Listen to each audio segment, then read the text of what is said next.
Houston, we do not have a problem. Yes, welcome to this week's Movie Math, where Gravity continued to float atop the box office. But even more like star Sandra Bullock, Gravity was alone up there, as the rest of the top 10 ranged from mediocre to downright distressing. Overall, box office was still down about 10% from the same time last year, and the industry surely has its fingers crossed that a rare blockbuster November, with Thor: The Dark World, The Hunger Games: Catching Fire, and Frozen, will be able to lure moviegoers back into the Cineplex.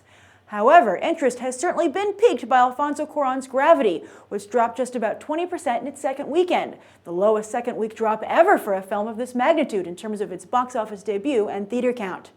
That means more headlines for Gravity, putting it in a great position for awards season. With so many pictures getting cold feet and dropping out of the race, Grace of Monaco, Foxcatcher, The Immigrant, and potentially The Wolf of Wall Street, what was once a very crowded field is not so crowded.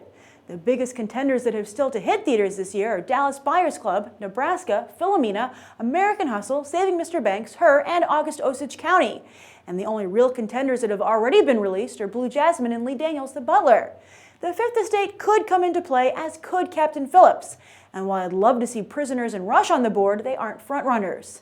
And to be perfectly honest, the idea of any of these movies competing during awards season isn't terribly exciting.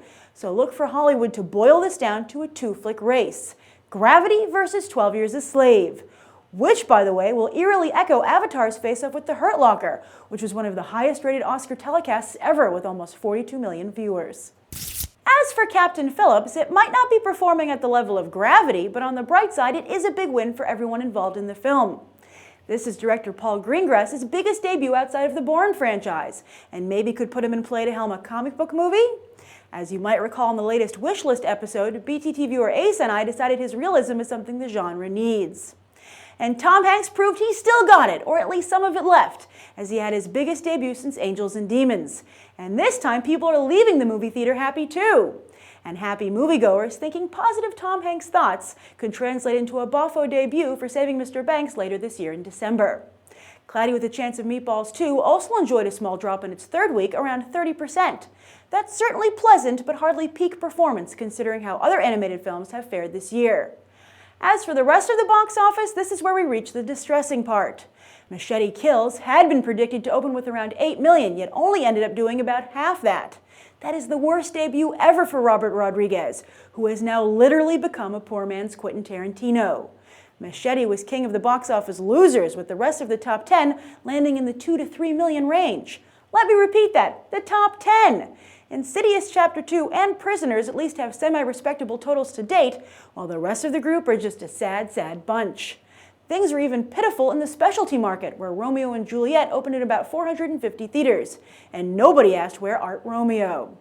And Disney's plan to torpedo Escape from Tomorrow by simply ignoring it worked brilliantly, as the pseudo-rebel pick had hoped to capitalize on controversy that never materialized. As for this coming weekend, Carrie is set to be crowned queen, for realsies this time. And once again, the box office is expected to have only one real winner, with Escape Plan and The Fifth Estate unlikely to register with audiences. And that's the weekend box office. I'm Grace Randolph, and we just did some movie math. As always, thanks for watching, and I hope you'll go beyond the trailer for these other top movies.